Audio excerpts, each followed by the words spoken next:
Check out FlipsideGaming.com for all your gaming needs. Use the promo code HEROES to save 10% on all orders over $10 and support the channel at the same time.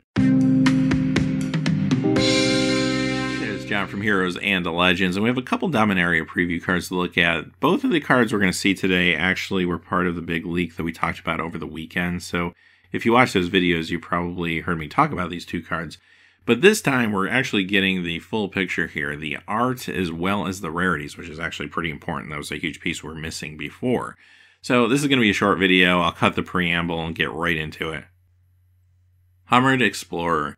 Blue and 3, Homarid Scout. It's a common 3/3. When this enters the battlefield, target player puts the top 4 cards of their library into their graveyard.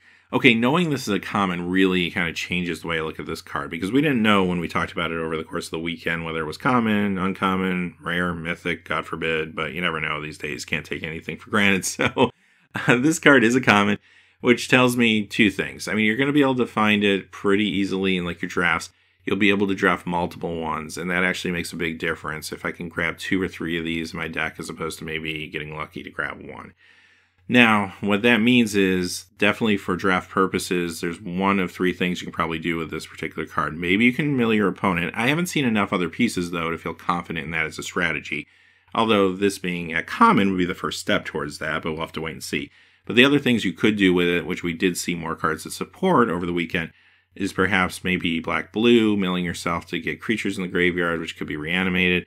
There even appears to be a little bit of that going on in white. Or perhaps in blue-green getting lands in the graveyard, and it does appear that there are some cards that interact with that. So, yeah, this is going to be a utility card maybe for a couple different archetypes, possibly in draft, and even some good sealed synergies. It doesn't really feel like a standard card to me necessarily, considering the casting cost and all, but definitely for limited purposes, I'm sure it will have probably more than one role.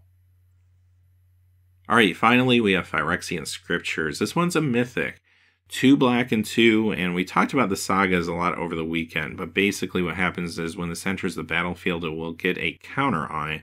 Then you will put a counter on it for your pre-combat main phase. So basically, after your draw step, you'll get a counter on this.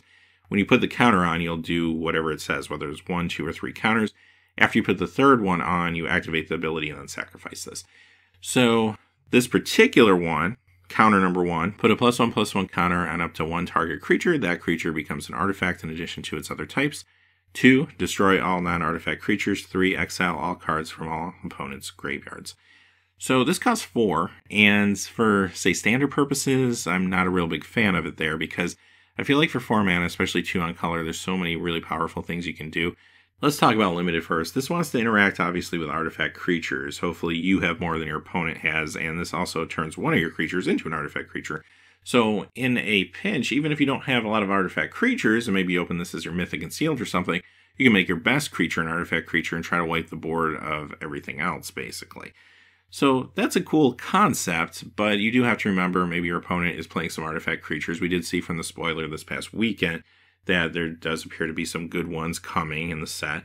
So there's definitely at least a light artifact theme here, which does appear to play with black pretty well.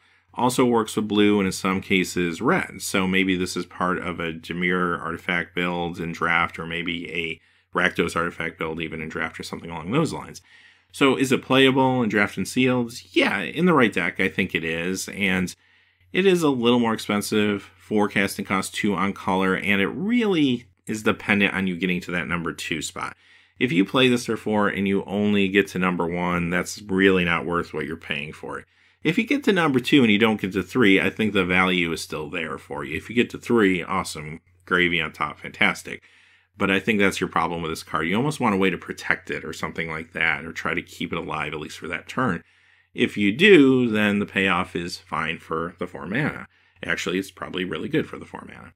So you do have to consider that. Standard, I do think this is going to be an issue, considering you would have to protect this card to really make it worth its casting cost, and that's a little too high variance, especially considering there's a lot of good forecasting cost cards in Standard. You don't necessarily need something like this. And it's also dependent on the fact that artifacts are going to play a larger role, which perhaps they could, especially when you look back at the cards still available from the Kaladesh block. I almost am certain there's going to be some kind of artifact deck that makes it into Standard this time around with the pieces you're getting from this set. We'll have to kind of wait and see once we get more of the set to speculate on that some more. Another place this could work for you is Commander, because even though more people will be gunning for it, you'll also have maybe more ways to protect it. And there are a lot of Commander decks out there that run artifact creatures, but the Commander themselves isn't necessarily always an artifact creature, so this could help in those cases as well. Now, beyond all of that, I haven't even talked about the layout yet. The layout's actually very unique, and you know, I like when they take chances and try something different, so I'm all for stuff like this. And I think it looks cool. As far as the actual vertical text, it feels like a scroll. It does feel very epic, like you're reading a story or a saga, if you will. And it has a cool watermark, in this case, the Phyrexian watermark. I think that's kind of awesome, so I'm a sucker for watermarks after Masters 25, so happy to see that. Overall, I think the design is pretty cool. Also, too, the name of the card as well as the art is a callback to the Urza Saga version of Dark Ritual, so that's actually kind of sweet. I can't wait to see what else they do in the set along these type of lines.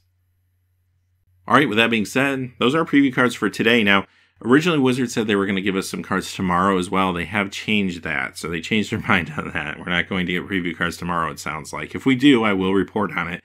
But it sounds like the next group of preview cards maybe a week from Wednesday, perhaps.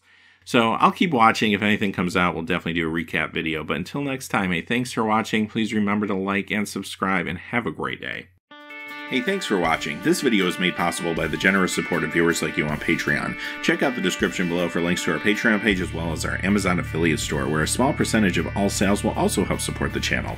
Finally, if you haven't had a chance yet to subscribe, hit that subscribe button so you don't miss any new videos on Heroes and Legends. Talk to you again soon, and have a great day.